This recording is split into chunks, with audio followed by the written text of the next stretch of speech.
Em 14 de outubro de 1964, Martin Luther King recebia o telefonema, na cama de um hospital, informando que havia ganhado o Prêmio Nobel da Paz por combater a desigualdade racial por meio de políticas de não violência.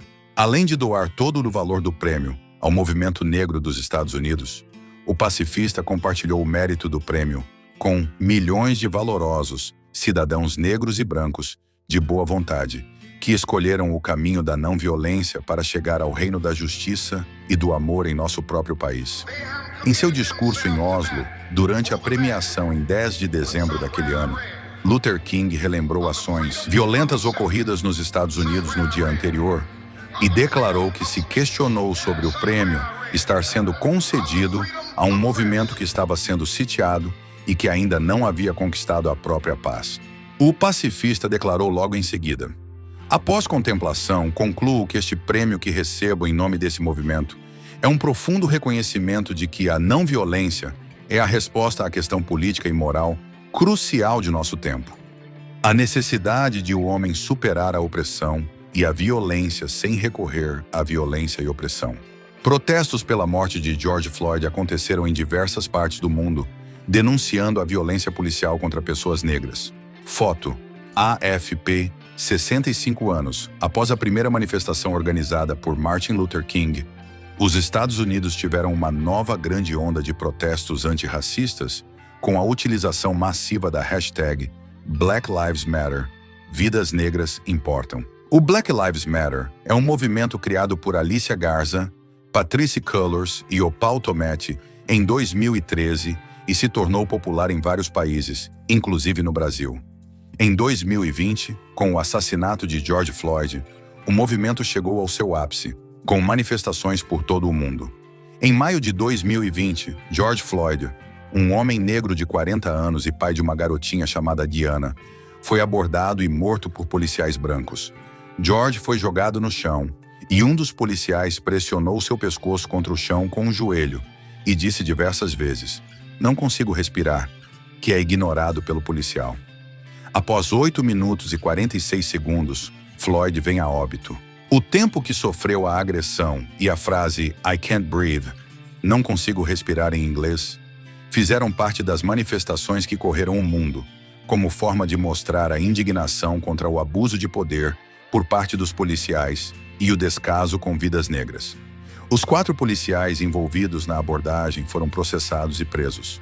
No mês seguinte ao assassinato de George Floyd, a Lei Breonna foi aprovada nos Estados Unidos, banindo a invasão de casas em operações de buscas.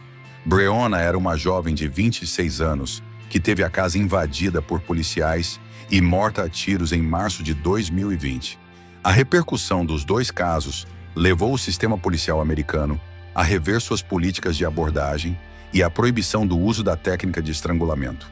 Além disso, levantou a discussão em outros países, inclusive no Brasil, onde a violência policial contra corpos negros ainda acontece de forma intensa. A história de Martin Luther King. Martin Luther King é um dos mais famosos ativistas que lutou pela causa negra nos Estados Unidos. Inspirado pelo pacifista indiano Mahatma Gandhi, adotou uma postura não violenta para lutar pelos direitos civis da população negra americana e contra a segregação racial existente no país. Seu primeiro ato político foi o boicote aos ônibus de Montgomery, em 1955, motivado pela prisão de Rosa Parks por não ter cedido seu assento a um homem branco. A ação durou 385 dias, durante os quais a casa de King foi alvo de ataques e ele mesmo acabou sendo preso. O boicote teve fim com a decisão da Suprema Corte Americana, proibindo a discriminação racial em transportes públicos. Nos anos seguintes, Luther King lutou pelo fim da segregação racial para além do transporte público, realizando marchas contra a segregação no trabalho e pelo direito ao voto. Em 1963, nos degraus do Lincoln Memorial, realizou o discurso que entrou para a história, marcado pela frase "Eu tenho um sonho. I have a dream". No discurso, King cita a própria Constituição americana. "Eu tenho um sonho que um dia esta nação se levantará e viverá o verdadeiro significado de seu credo. Consideramos essas verdades como evidentes por si mesmas, que todos os homens são criados iguais. No final de 1963, Martin Luther King foi eleito pela revista Time como o Homem do Ano. No ano seguinte, foi aprovado pelo Congresso o Ato de Direitos Civis e, em 1965, Ato de Direitos do Voto. O ativista foi assassinado em 4 de abril de 1968, quando se preparava para mais uma marcha em Memphis, no Tennessee. I have a dream. My 4 little children will one day live in a nation where they will not be judged by the color of their skin, but by the content of their character. I have a dream today.